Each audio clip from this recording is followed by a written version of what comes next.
people that have collateral, their assets are backing them, not, you know, trust and whatever the credit score represents, integrity, financial integrity. I trust that you're going to do the right thing and pay this back. No, if you got assets and they're collateralized, then they just know, like, of course you're going to pay it back, because if you don't, then we get to go and get our money, right? So a few reasons why African Americans have low credit scores on average is one, thin or short credit history. A lot of people in the black community have fewer or shorter standing credit accounts than the white counterparts, so that makes a big difference. Like credit scores are kind of weird. They do weird stuff like penalize you for, for closing your accounts, which that's crazy to me, right? And so in a way, what it really speaks to is that maybe the credit score isn't just a measure of your ability to pay back. It's really also a measure of how much money they can make off of you, right? So it's not just like, I want to be sure that you're going to pay me back. It's like, I need to be sure you're going to use this credit card. Like, I think that I think banks hate it when they give you a card and you just do like my grandma used to do. My grandma would just get a card and never use it. Right? I don't know if anybody else had a grandma like that, or if anybody else like that, where you just get a card and you're like, I just want to have it just in case. My grandma, she was like, I'm not using this thing unless, you put a gun in my head, I ain't using this thing. But in case of emergency, she wanted to have the card, but she wasn't going to use it.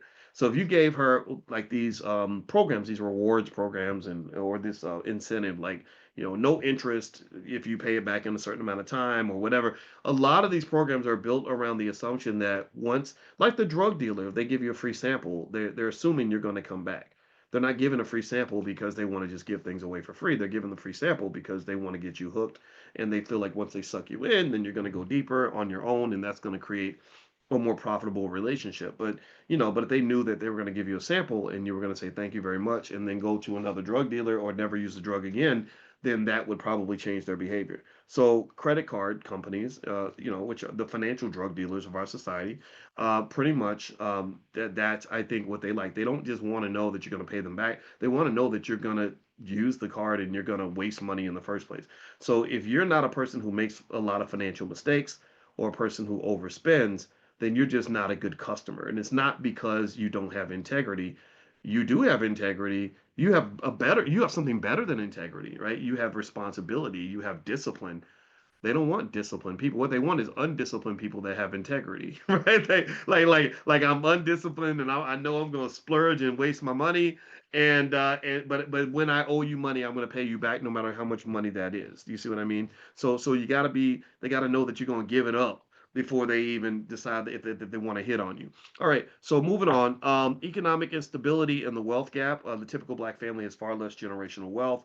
If you have less wealth, that gives you less of a financial buffer. So you end up having to go to credit and things like that to get money that you need. And therefore, when things go wrong, it ends up kicking you in the butt because you don't have that cushion, that cushion.